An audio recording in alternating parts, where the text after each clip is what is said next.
background because I'm a part of something called the Shuri Network. Uh, Oh yes, I think we did speak about that at the BCS event. So yeah, that sounds really good. I'm so sorry it's taken me a while to get in, but I'm here. No worries. Welcome, welcome. Just to go through some quick intros, I'm Rachel from Coding Black Females. I'm also a project manager at Black Coder, and I'm here to kind of like host and facilitate the event. I will hand over to Sonia, and you can introduce yourself, and then we can get into the event. Yeah, well, thank you, Rachel, and thank you so much for inviting me today. And I'm delighted to be a part of the Careers Month this month. So, um, let me tell you a little bit about me. I'll tell you about because the title of this is about kind of, as a kind of working mother and daughter, wife, etc., etc. What does that mean for my career, and a bit of advice or support um, for members on this call. But really, I'd like a conversation as well. So I'm keen to hear from you around actually how you're coping, what's working well, what's not working well. So if it's okay, we'll create this to be more of a conversation because I love to listen and hear from people. So I'm Sonia Patel. I am currently what's known as the System Chief Information Officer at NHS England, and my responsibilities include supporting digital transformation across the NHS. So that's ensuring that I'm increasing the digital maturity for GPs, hospitals, community services, mental health services. Includes putting investment into organizations to ensure they've got the right infrastructure. It also is about supporting our professional workforce to ensure that they've got the skills and support that they need in being able to support that wider need to level up the digital maturity. But I also have a role in supporting the wider workforce with improving our digital literacy and skills too. I also occupy a number of roles within NHS England to support the wider work that we do, which is including supporting sort of digital transformation of our support services in HR and finance. And then there's two areas I'm particularly passionate about, which I've got a role in that helps me kind of take what I'm passionate about forward. And firstly, it's diversity. So I lead on a number of diversity programs that both support our digital workforce, but our wider workforce. And secondly, sustainability. So how do we help ensure that we are supporting a brighter future for the generations to come? So I lead on our greener digital agenda for the NHS as well. So I'm particularly privileged to have those positions. By way of background, who am I? I'm a British Asian. My parents were born in Kenya. They grew up and educated in India. They moved over when they got married to the UK to set up their sort of kind of family life. I'm a Londoner through and through. I was born in North London, Edmonton. I then lived in Neasden as I grew up. So I lived in quite a multiracial community actually, where I had neighbours that were Jamaican, Pakistani, Irish, English, and celebrated all festivals. We used to go around each other's houses, exchange food.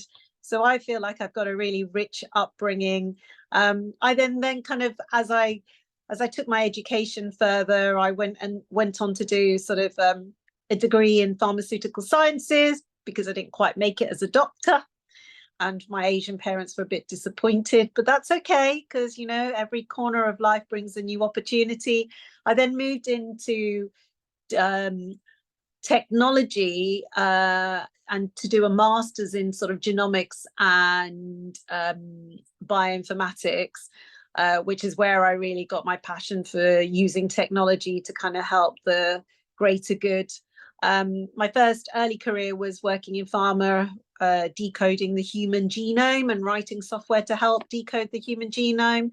But for personal reasons, I transitioned into healthcare very early on to be closer to home.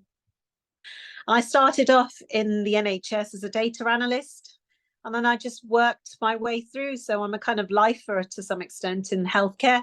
I've worked across various different fields of work. So I've worked in business intelligence, I've worked in infrastructure, I've worked in program management, I've worked in core IT delivery, and even solution and software development within the NHS. And I've also had the pleasure of working across our kind of primary, community and healthcare services. And I'm proud to say that in my achievements and with great support and networks I've had, and my first CIO role for the NHS was at the age of 30. And ever since then, I've had senior leadership roles that have taken me to an opportunity today where I am working in a national capacity. So that's a little bit about me and who makes me. Let me tell you the kind of real home truths about that. So the first is it hasn't been easy. It never is climbing up the ladder. But I'm hoping that I can make it easier for future generations to come that working in healthcare. Why has it not been easy? Partly because I'm so ambitious, but yet, you know, the environment isn't quite there to nurture young women to kind of grow and thrive. So, you know, that's something that needs to be looked at. Secondly, what happens with young women? We tend to maybe want children. So I've had to balance a career of motherhood and also trying to be the best mother I possibly can, whilst also trying to be the best at work as well. So that's not been easy in my career. So where am I now? When I look back and say, actually, the younger me would have done things maybe slightly differently. The younger me would have said, actually, some things are just more important when your children are younger. But I'm hoping I can share my wisdom and my thoughts with others. That said, I do look back and say, well, if I hadn't done what I've done, would my children be the same today in terms of recognizing actually, you know, hard work and dedication can result in going further if you're passionate about something, that actually really follow your passions, and also possibly through my own stories that they understand how to build personal resilience too. So it's never been easy. It's always a juggling act in terms of kind of balancing motherhood with actually a career. But I have to say I've learned quite a lot on the way in that process too. So I'd probably like to conclude by saying my advice for women that are thinking about sort of trying to balance, and there may not just be motherhood, you know, we all have other kind of caring duties or, you know, support that we need to provide to family or to friends even, is there are three things that are important that you need to, firstly, is that personal resilience. Things are not going to be easy, things are going to be tough, but you need to make decisions that are best the interest of your own. Work will always remain, or it will always be there. There'll always be the next deadline to meet. But sometimes, you know, when the children grow up and they go, they've gone. So you need to look back and say, hang on a minute, I should have gone to that school play. It would have meant a lot to them. So you need to be there for those that mean most, because actually work does come and go. So personal resilience is quite important and trying to balance. The second for me is my career advice is that you need to build your brand, and you're building your brand as being authentic. So actually, when you do get Sonia Patel, you do get me as a very motivated, very driven individual, but also you get me as a package. I don't hide behind a facade of actually, I am quite personable. I do let people into my kind of personal life and understand who I am and what makes me, but I'm happy to do that. But I just need people around me to recognize that work is one thing, but there's more to me than just work. So you know, your brand and how you build your identity to represent who you are is quite important in the workplace.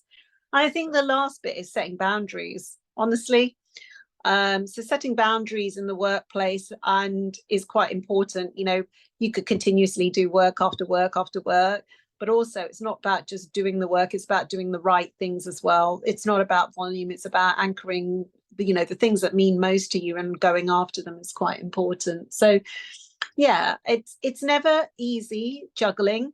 But I think you know, every decision you make has choices, and the choices you make means that the choices you make are making sure that you recognize who the most important people are around you, because you know they're the ones that need to kind of carry you through everything, and sometimes that's not necessarily the people you work with. So that's a really honest view. I'm going to conclude there, because I could go on talking about juggling work, and I could go on providing a bit of kind of guidance and advice. You know, I've not always got it right, but I'm really keen to hear from members on the call today, and you know, how you're feeling, what's working for you, what's not working for you. If I can give any advice, I'm happy to, but I'm always here to listen. Rachel, back to you. Yeah, that's it's really interesting to hear how you've spoken on like how you've managed to juggle things. I was kind of interested in knowing, like, has there been a time where you've actually had to sacrifice like your family life for work, and how did that impact you? Because I imagine that like overall, yes, you might have had the balance, but there would have been like times or incidences where it would have been particularly hard. Yeah, so I remember my boy starting his first day of reception, and because I was all consumed in work, I hadn't quite realized it was like his first day of school the next day, and that actually I might need to take proper time out in the morning to make sure he gets to school. I have a bit of a deep sigh and, you know, time. And that's where I look back now and thought, you know, that spending that extra hour are just kind of as dropping him off and then just taking breath and having a coffee with the mothers that have just also, or parents that have just left their child by the door to say goodbye, is only an hour. So that, at the time I was all consumed that, oh, there was a major deadline and I needed to go to this board because it's really important that I was there and they could see me visible, and it helps my career to know that I'm taking things seriously. But that was at the detriment of not just taking in the moment that my child had just gone to school. It was his first day of school as well. So those are personal things where I thought, I look back now and just thought it was an hour. And actually, if I didn't go to the board, it wouldn't have been the end of the world, because being visible is not everything. It's also the actions in the work that you take. But that was just the younger me, which actually says that you need to be visible in everything. Well, actually, no, your delivery counts more than your visibility.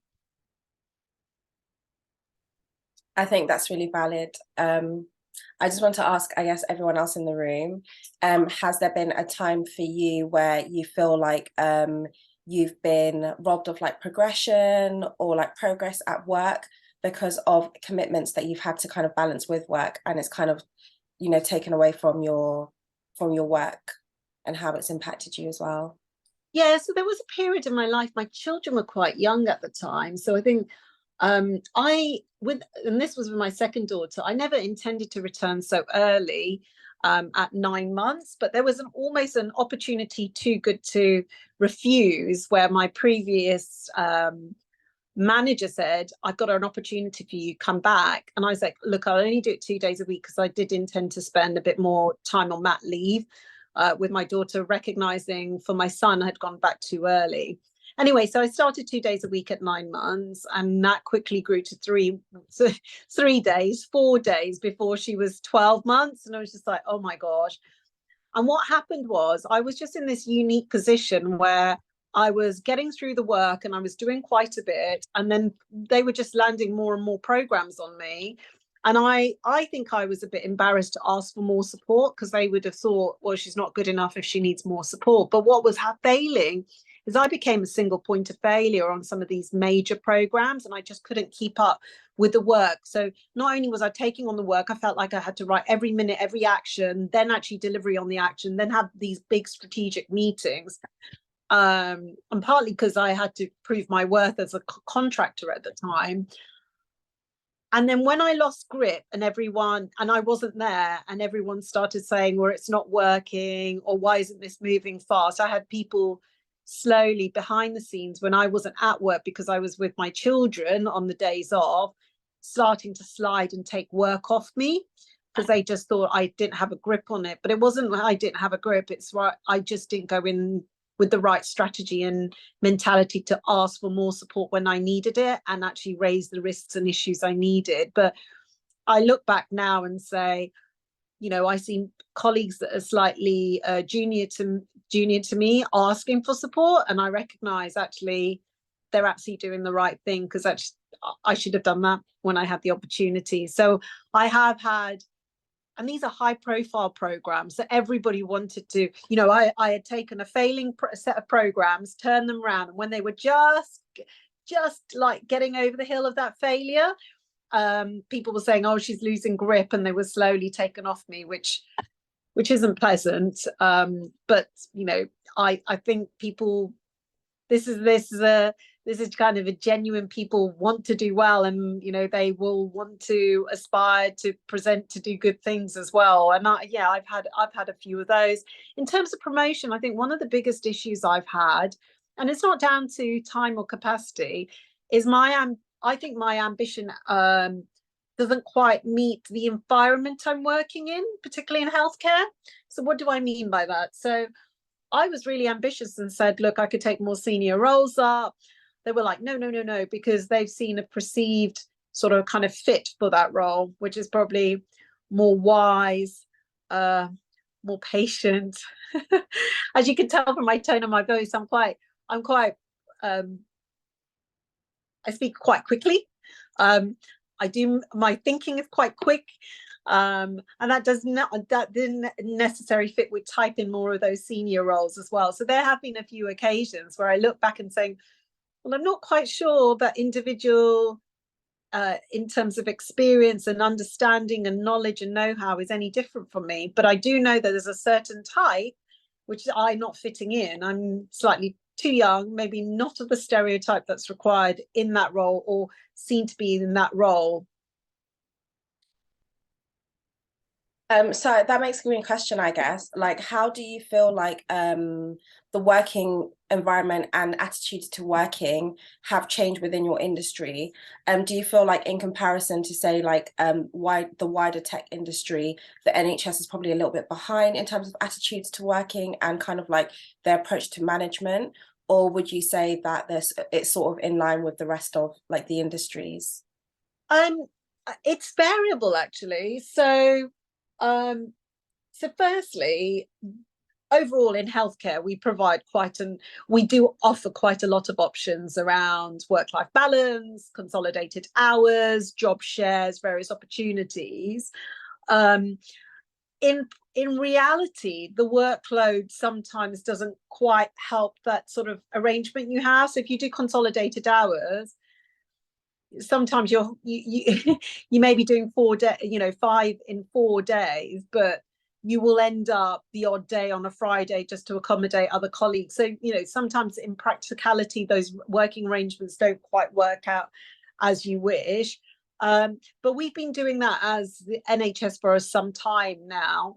In digital roles, where you see much more flexibility in other industries, where you've had full working from home for over a decade in some technology services, that's still taking some time. So I think in some ways, in a very challenging pandemic, it actually gave us new opportunities for hybrid working. So we are now in the NHS offering more hybrid working. It also comes down to leadership in terms of how you implement the right balance and the right work-life balance. I tell all my staff, if they ever have an assembly or a play that they need to get to for their children, I make it happen for them. I said, you should never miss some of those important things in your children's life. I'm also very, very open to work-life balance. However, I do ensure that when colleagues are working, that we get the best out of them. That's quite important for me, to make sure we're cultivating and creating the right environment to get their best. So there's a balance between, we are moving. We've always had this. Practicalities make it difficult, but it does come down to the leaders. So for colleagues on the call, if you're looking for your new job or with a new job environment, the first thing you should be asking is, what can they offer me? It's really important. And if I was to look at my younger self, I just wanted the next job promotion, the next job promotion. I would have been a little bit wiser to say, actually, what can that employer offer me so I get the right work-life balance and career progression? And I think that is something I encourage my children, is if they go into the workplace, it's as much as about the employer wanting the right employee as the employee wanting the right employer. I think that's valid. Does anybody have any questions for Sonia, or any shared experiences that they'd like to open up to the room? I have a question. Hi, I'm Florina. My background is in healthcare as well. So at the moment I do work for the NHS, but not in a digital capacity. And when I first graduated from my master's, so that's when I sort of entered into this tech and healthcare blend. It seemed very difficult to get my foot in terms of a healthcare tech sort of role. I was wondering if you had any advice for me to try and transition my way back into health tech. Yeah. Yeah, no, absolutely. What I love about the emerging health tech agenda is there's so many more diverse roles than there's ever been. If I look at, and unfortunately, some of our job roles still need some work, but they were large ICT roles, right? So your networks, your boxes. As we're moving into this digital agenda, I love the fact that we're creating the roles like user-centered design. We're creating sort of new project management and program management roles. We're increasing like BAs and Scrum Masters, all these new roles, which actually there's a lot of work that colleagues do that have transferable skills into those kind of digital roles. So if you're a good organizer, you're methodical, you can move into some of these new shaping roles around digital and tech. Things even like change management, helping to implement the right technology, is a very, very important role as well. So I don't know you personally, but I think the key thing that you need to look at is, what are your transferable skills? What are you good at, and what do you love doing? I mean, really follow your passion, the things that you're really interested in doing, and then seek out those more diverse roles. We are opening up. At the moment, I can see why it could be difficult. So if you go into kind of core digital roles, they're kind of heavy on the technical expertise, particularly if you're in entry level. But please stick with it, because there are more and more roles opening up, which are opening up to people from other fields of work that allow them to transition as well. If you want to get a step in the door, I think the key thing you could do is go and shadow people. So ask to shadow people that are doing digital work within your organization. So could I just spend a day with you, just kind of understanding how you work? They should be opening their doors to allow you to come and spend some time with you, because, as a caring organization, we do help our peers and our colleagues to learn as well. So go and find some shadowing opportunities. And my second piece of advice would be, is find a network. So Shuri Network, just dropping the mic there again, is a network for BAME women in tech or want to get into tech. So I can leave the details, but they will definitely help navigate you as well to find sort of kind of different opportunities that may exist. They do things like fellowships as well. So they have a kind of yearly or maybe twice yearly fellowship where you can actually take up a fellowship and you're matchmaked with a project that you can do in digital health. So that may be another opportunity in terms of kind of finding a network, but also finding something actively that you can start thinking about doing. Thank you. Yeah, that's amazing. Thank you. Good luck. Amazing, thank you. Grace, I can see you have your hand up. Do you have a question? Definitely. I have a question. Thank you, Sonia, for coming on this platform and come to speak to us. My challenges is that I've applied many times to the NHS as a project manager, entry level. I've got everything, but I don't get a feedback. Not even to say thank you or to say that you are successful. And why could that be? Because it's really frustrating that I have the skill sets, and along the line, I don't get a feedback. And I have both the side of BA and PMO, which I have, I mean, the training, the certification, but it's like, I don't get feedback. What can I do? Is there, like you mentioned about networking and the shadowing? If that can be the case, how can I get to those networks? How can I get the shadowing? Yeah. So firstly, in your organization, I haven't been working yet. I'm unemployed, but I've been looking for him. Yeah, I've been applying, and what I will do is, Rachel, if it's okay, after the meeting, I'll send some forwarding details around the Shuri network. But colleagues like Grace, if they get onto the Shuri network, that will start opening opportunities around how they can connect with others in the field to get those opportunities. Because we've got women now at the moment in roles, and I'm sure that network would be happy to find you a shadowing opportunity with one of its members. that would be a brilliant one, because it's really frustrating, yeah, that when you've embedded, I mean, you've invested in yourself, paying for the certification and everything, yeah, and it's like you still starting there over 2-3 years, still doing what you don't want to be doing, and it's like, okay.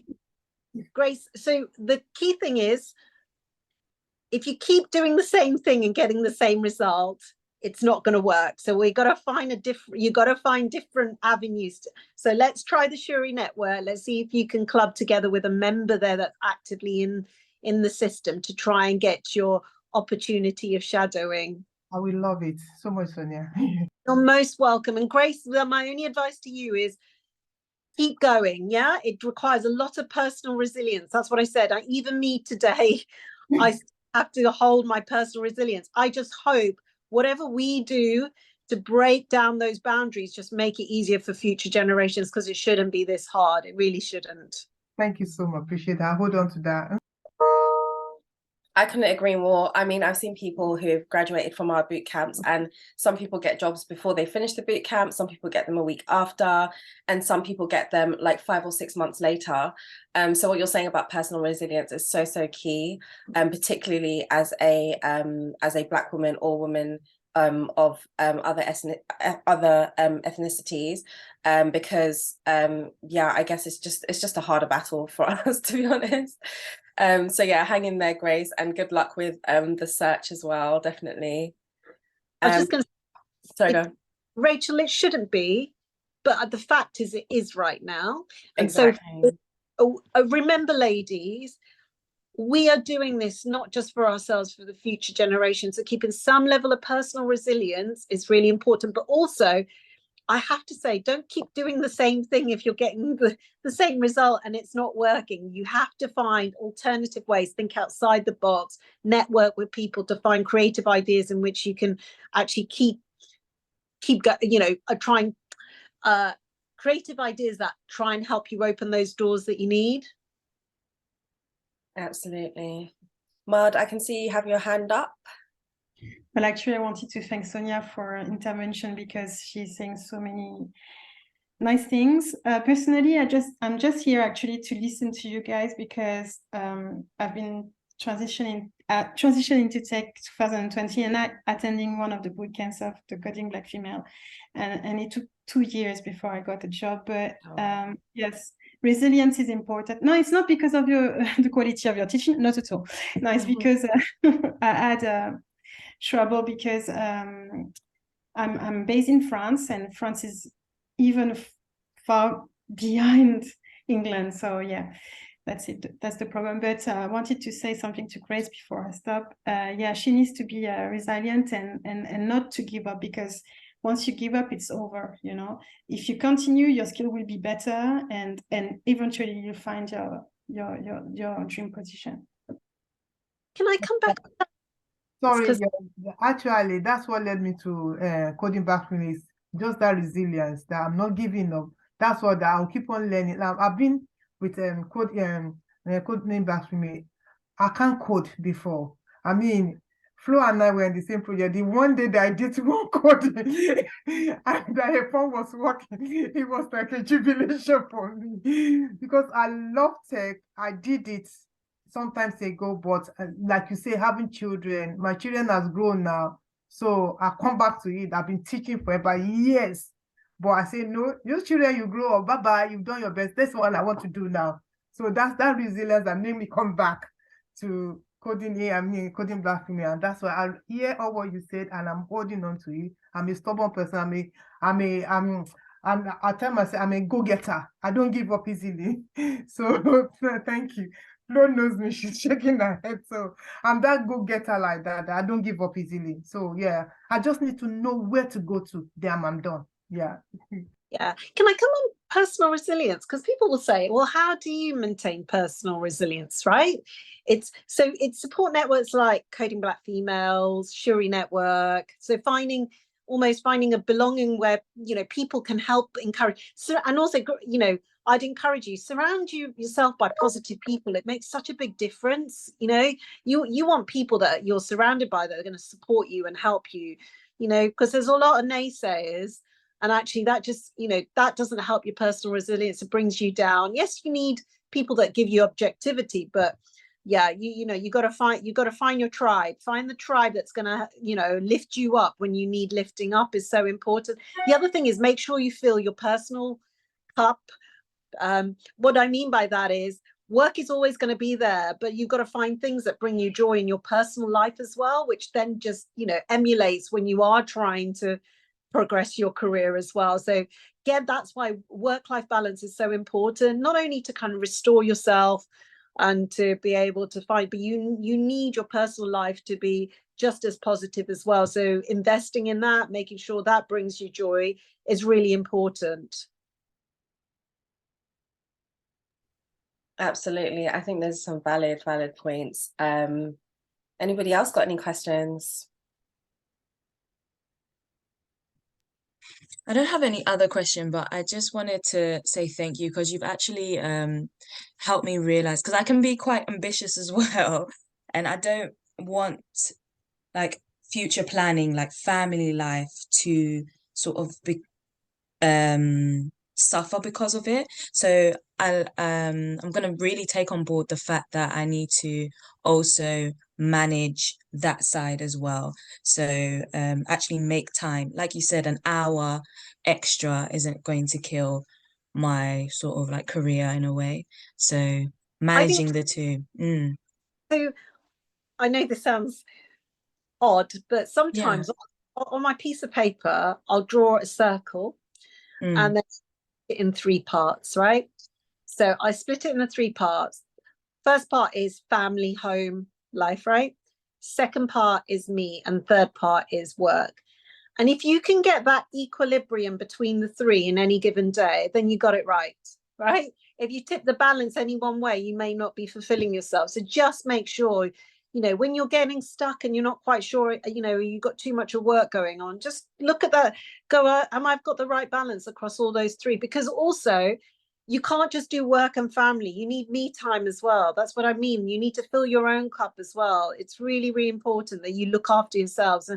And I've started more recently in the sort of last couple of years to spend, invest in myself. So, regularly going to the gym and various other things. I think I'm just a better person because I'm not at the edge of my seat or getting really short-tempered about small things, because I have that time just to reflect. I've got me time, I reflect, I'm better for it. People say it's really hard if you've got loads of things going on. You can always find me time if you work it out. It's that 3/4 balance. You will find it if you get that, if you get the thirds right in that circle. It's quite important. So Florina, whatever you do, as you reset and rethink in the future, make sure you get time for yourself as well. Yeah. I think I also, sorry, Mad, just before I let you go, I think I also have heard of, there's this new thing that a lot of companies are implementing called Spill. So check if your company has access to Spill, and it's basically a therapist network, but it's kind of, I think, funded by work. So you have access to therapists or a group, you have access to one-off sessions with therapists, or you have access to a course of therapy, depending on your needs. And that can be funded by work through that subscription with Spill. So definitely check to see if your organization has that, or if they're looking to have that, or maybe you can implement that change within your organization and kind of like, you know, present it as a new benefit or something. So yeah, have a look into that as well. Maud? I have one question actually, Sonia. Did you feel pressured to overperform, or feel you had to perform more than your colleagues because you were a woman or because you were a mother? And did it affect you emotionally and mentally? Not like you have to tell all the details, but do you feel that because of who you are, you had to work more than the other people? Yes. So because firstly, I think in my mind, firstly, because I was young, that was what I thought, that was the thing that is hindering me, but life has told me it's more than just because I'm young. So that's first. Second, because I was a mother and I had to show continued dedication and to be just as good as my male counterparts and being able to juggle and manage the work. And then thirdly, which I think actually I'm now, you know, have seen more in my later or more senior career, is actually from being from a BAME background, right? It's not usual. And, you know, the Coding Black Female report on Black females in technology is absolutely right. It's, you know, you don't see very many me or you sitting in those top CIO jobs, do you? And that is something that needs to be worked through. And that because I didn't see them, it made me have to work, just to think I had to work a bit harder because there weren't people like me or people like me that were lifting others up. So yeah, personally, Maud, I've had to, and that's why I'm saying now that's probably been at the detriment to some of my personal life sometimes. But the younger me says that the better you set boundaries, the more important it is for you to thrive as an individual in the workplace, to be honest. The other thing is, it will be very telling if the workplace doesn't accept those sort of boundaries and reasonable boundaries that you set. Is that the right employer for you? I can say that wisely now after time, but I recognize it's not as easy as the advice I'm giving if you're in an existing job and you've got responsibilities and, you know, personal commitments too. But ladies, it's for us to break the glass, or break the glass and create new pathways for future generations. I think, Sonia, as well, I'm touching on what you said about there not being any Black CIOs at your level and stuff in the NHS system. I think we spoke about that at BCS, at the BCS event, and obviously, like seeing the NHS and seeing that, you know, majority of nurses are from, from underrepresented backgrounds and stuff. What do you think the solution to like having that progression is within the NHS? What do you think like needs to change? Does it need that more people at levels of seniority to pull them up, or should there be some sort of pathway created? And how do you think the NHS should approach that?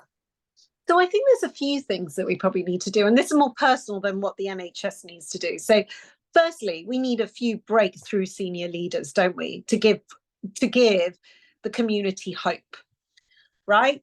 So I'm here, I'm from a BAME background. That doesn't necessarily give Black females hope. It just gives them, okay, maybe there are changing times. I'm quite keen that personally I can lift someone up. So I've got a Black female CIO leader in the system, and I will do everything I can. So that's number one, is we need some breakthroughs. Two, what does that take? It takes allyship. So we need to socialize why it's a problem, why diversity matters, and we need to create some real allies in the system that can lift people up, not just from the same community, but from extended communities that are in a place of privilege to do that. And there are allies. We just got to go and find them. So allyship is really keen in terms of creating that. The other thing is, as individuals and as a community, I think we need to find, not only have we found our networks and our tribes, which is great, I think one of the things I look at and I see in terms of CVs coming through and individual interviews is I don't think we necessarily invest in ourselves in things like coaching, and the difference it could make if someone just looked over your CV and said, actually, just modify it like this. I've never had anyone do that to me. I mean, I come from a, comprehensive school background. No one's actually sat down and written my CV. I've just looked on the internet, tried to copy. But if someone, as I wanted to go from career to career, had helped me, that would have made a massive difference, firstly, because that gets your foot in the door. The second then is personal effectiveness at interviews. If you've got friends and family that are in high-flying jobs that can help you, brilliant, but that's not necessarily accessible to all of us. So we need to find people that can help us coach through those interviews, but also regular mentors that we can have in our career journeys as well, that help us perform to our best. Now, that I'm not saying we lose our authenticity, it's just we fine tune what we do to be able to converse in the best way to get our messages across, in the best way to support the business as well. I mean, I have to say, I've had to learn a lot about emotional intelligence as I've grown in my career path, because I was quite emotive. You could see it on my face when I don't like something. But I realize actually to get the best result, I just need to hang back sometimes. And when my time comes, and then I need to express it. And sometimes I was expressing too many complicated messages all at once. And, I fine-tuned that to say, actually, in the conversation, people are going to come up with at least two of the things I'm going to say if I just listen long enough. And I'll hold back and I'll say the one thing that anyone else hasn't said, because I may be from a diverse background that they've not thought about.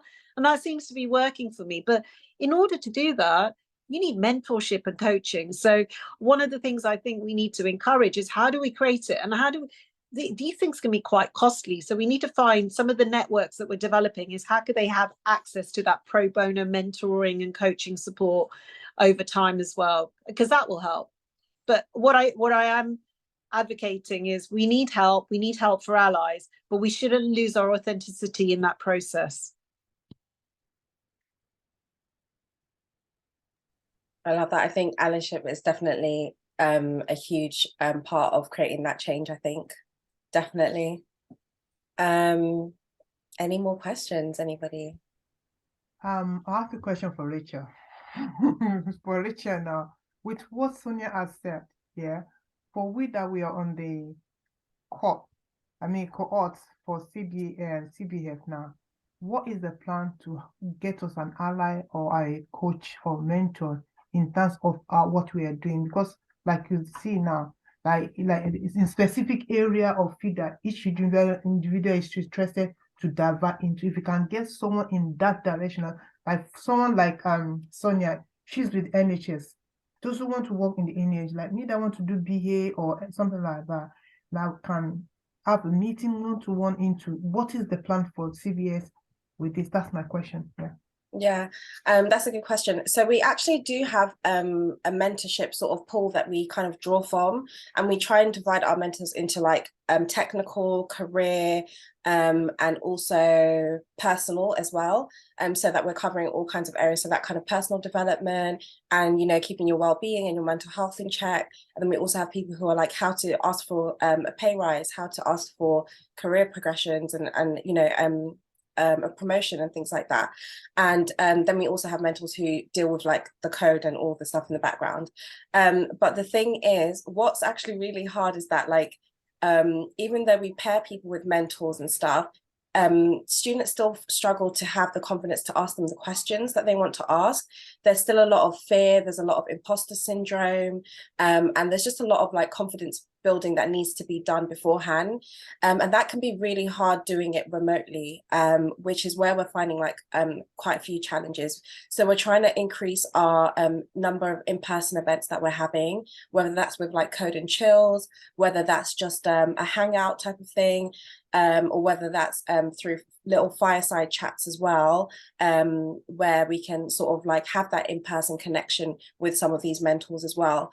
Because I think people, especially if somebody is in a position that a student would like to get to, or they're in a position that you kind of like not idolize, but you admire, there's a fear there. There's a fear of like rejection, and there's a fear of like, oh, what if they don't have time for me? Am I asking too many questions? And so ultimately they just hold back completely. So we're trying to break down some of those barriers and let people know that actually these people are really personable, really willing to help, and will dedicate the time that you need, provided that you're obviously committed to what you're doing as well, so that it's like a joint thing and not like a one-sided thing. Because there's also been situations where somebody has committed their time and maybe the student hasn't turned up for whatever reason. So it's making sure that you're making the most of everyone's time, basically, and that everyone sees value in it. Rachel, there's something I could offer. So for cohorts of CBF members that are interested in health or are in health, gosh, I'm signing up to this and with the but like the lots of things I've heard is like CV surgeries. I would more than happy, with time given, do an hour where I could just do a CV surgery with people, you know, because that is super important, and it's something, you know, I look at CVs day in, day out sometimes when I've got a recruitment drive. So just helping there. I'm also happy to do sort of interview surgeries, so an hour, a coffee, and also we could do it in such a way where it may not be one-to-one, but we could do it in a group as well. In a group setting, yeah. That sounds really good, actually.